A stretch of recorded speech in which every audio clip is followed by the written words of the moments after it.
I saw nothing to be concerned about, though. There was nothing amiss, just a quacking duck with its evil laughing quack. I put the duck out of my mind, walked inside, and ordered a pizza and a beer. As I waited for my pizza, I began to write and drank some of my beer. When my pizza came, I put my writing to the side and began to eat. Everything was fine. I had a few beers. The pizza was fine, and the writing went well. Everything was fine, normal, uneventful, while I was in the pizza pub. But unfortunately, things wouldn't remain normal and uneventful for long. When I finished, I paid and walked out the side door. That is when things began to get strange, very strange. As I walked out the door, I noticed a door that I had never seen before, even though I had been out that side door a number of times before. The door was half the size of a normal door. It was also much shorter than a normal door. For some reason, the door made me think of Narnia. I have no clue why. Because to get to Narnia, they had to go through a wardrobe. Regardless of why the door made me think of Narnia, though, it did. I probably wouldn't have noticed the door at all, except for the fact that there was a strange glow coming from around the edges of the door. I almost ignored it. I write horror stories, after all, so I know not to mess with the unknown, not to open doors, unless I know where they lead. What changed my mind, though, was I heard a little girl scream. The scream came from behind that door. I rushed over, opened the door, then stopped. I looked in disbelief at what I saw before me. I expected to see a storage area of some sort, but what I saw was a desolate wasteland, a wasteland that had no business being there. It couldn't exist. The door should have opened to a small little building, no bigger than a small bedroom. I closed my eyes, rubbed my eyelids, then opened my eyes, expecting to see a small storage area. But the desolate wasteland was still there. I had forgotten all about the little girl. What I saw before me had wiped her from my mind. I let the door go. It shut, and I walked around the building. The building was as I expected, very small, only about the size of a small bedroom. There was also nothing behind the building, except for a hill that was much taller than the building. There was no desolate wasteland behind the building. As I stood, looking at the hill behind the building, the girl's scream came to me again. It was coming from inside the building. I rushed around the building, yanked the door open, and stopped. The scene inside the building was the same as it had been before, a desolate wasteland. I stood in the open doorway, looking at the wasteland. It stretched for as far as I could see. I closed my eyes, rubbed my eyelids, then opened my eyes again. Nothing had changed, or at least that was what I thought at first. As I began to turn away from the wasteland before me, I noticed a raven fly by in the sky that had no business being behind that door. Then I noticed a sign nearby. The sign read, "All that we see or seem is but a dream within a dream." Edgar Allan Poe. This is some freaky shit. I'm out of here, I thought. I looked around the desolate wasteland one more time, feeling as if I was being watched, but I saw nothing. Part 2. Girls' Laughter. I began to reach for the door to shut it. Then I heard laughter. It was the girls' laughter, but not a normal laugh. It was the kind of laughter that makes you think they are up to something, or that they know a secret that you don't know. It was strange laughter. I saw no one around. There was no one in that desolate wasteland. "Follow me," a girl whispered. "That's it. Everybody out of the pool. I'm out of here. No thanks. I think I'll pass," I thought. I knew not to follow that voice. I've seen enough horror movies, read enough horror stories, and written a fair share of them myself. That kind of invitation can only lead to trouble. I reached for the door, couldn't find it, and looked to my left. The door was not there. I stared at this for a moment, then noticed the ground that I was standing on was no longer wood. I was standing on sand. I turned my head, dreading what I would see. I looked over my shoulder.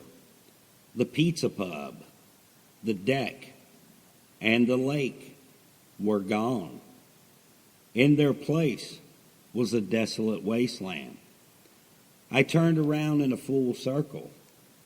I was in the desolate wasteland. It stretched for as far as I could see, in all directions. This isn't happening. It can't happen. It must be a nightmare, I thought. "This way. Follow me," a girl whispered.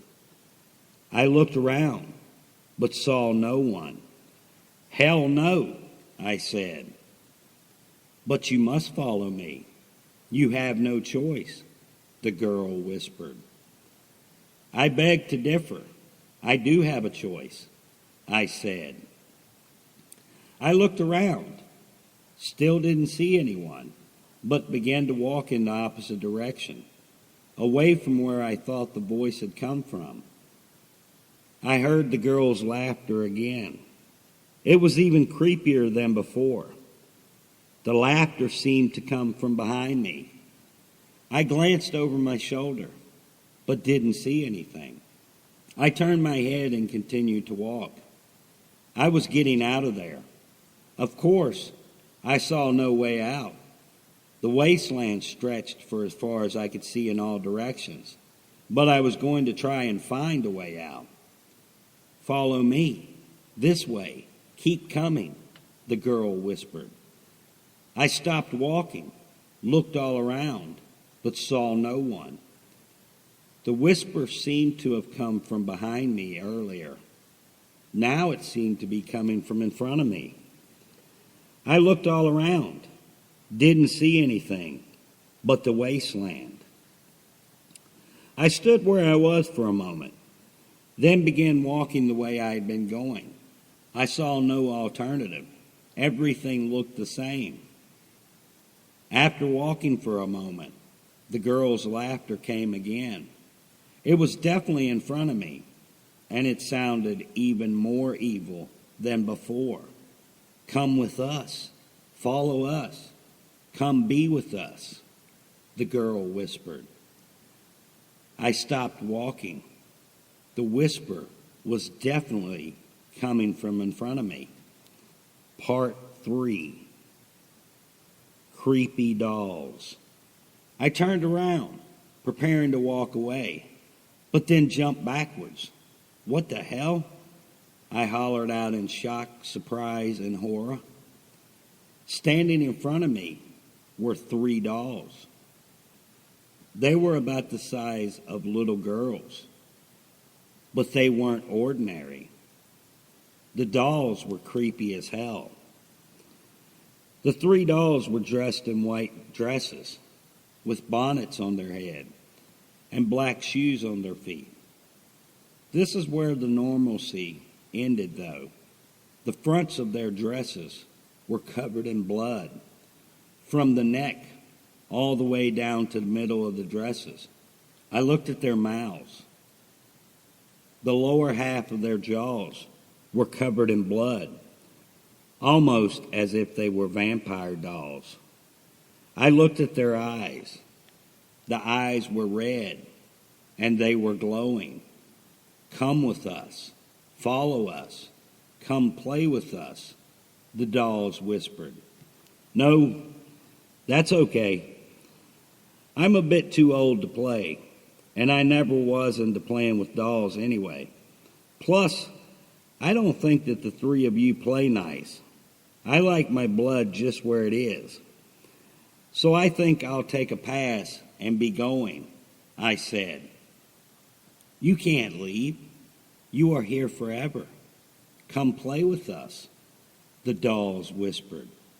No, that's okay. I'll just be going, I said. I turned and began to walk away as fast as I could go. Okay, that's a lie. I ran as fast as I could run. Blood doesn't bother me, but I can do without seeing it, especially if it's my blood. I like my blood just where it is. I usually avoid situations where there is a good chance that my blood won't stay where it belongs, namely in my body. So playing with vampire dolls seems like a really bad idea to me. Dolls usually don't bother me, but these dolls weren't normal. They were creepy, possibly vampire dolls. Part 4. The Land of Dolls. As I ran away, the dolls began to laugh. The laughter was even more evil than it had been before. You can't leave. You are here forever. You are trapped in the land of dolls, and you can never leave, the dolls whispered. I continued to run. I wasn't interested in anything that the dolls had to say. I was ready to get away. When I could run no further, I stopped, bent over, and began looking all around. I began to catch my breath. When I finally had my breath back, I stood up, then froze. I began to look all around. There were dolls everywhere. Some of them were in pieces. Most were whole. They all resembled the creepy dolls that I had just run away from. I was surrounded by dolls. They were everywhere. They were all different shapes and sizes. I looked all around. None of the dolls were moving, but they all appeared to be staring at me. It was downright creepy. I looked around, saw a sign nearby, and read it. The Land of Dolls. I began to back up. There were less dolls behind me than anywhere else. The dolls didn't move, but they continued to stare at me. I tripped over something. Or maybe something tripped me. I can't say for certain. But regardless, I fell down. Then the dolls began to move toward me. I hollered out in surprise and began to crawl away, using my elbows. The dolls continued to move toward me. They all appeared to be grinning, and the grins revealed razor-sharp teeth. A doll grabbed my ankle. Another doll grabbed my other ankle. I raised my legs, tried to shake them loose, but it did no good. The dolls hung on, and more dolls began to grab my legs. I tried to crawl away, but more and more dolls began to grab me, and I couldn't move. I tried to get up. The dolls began to bite me. I screamed out, then jerked. I jerked. Something fell over. Then I heard breaking glass. I looked around.